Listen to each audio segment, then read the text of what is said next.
ही आत्ताची पिढी आहे ना ती इतकी भयानक आहे की काही ऐकून घेण्याची मानसिकताच नाही आहे. ते म्हणतील ती पूर्व दिशा. अरे पण एवढे पैसे कशाला हवेत तुला? तू आता नोकरी पण करतोस ना. अगं आई, मी अमेरिकेत जातोय. पैशांचा विषय काढला की तुमचा कद्रूपणा सुरू झालाच. माझ्या मुलानं माझ्या जिवंतपणी माझं सरण रचलं रे. चिता पेटवली त्यानं माझी. आपण संस्कार करण्यात कुठेही कमी पडलेलो नाही होत, तो घेण्यात कमी पडलाय.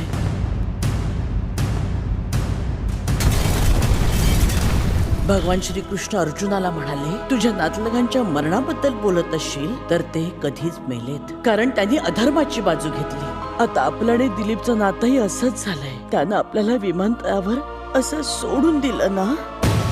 Somebody call the doctor!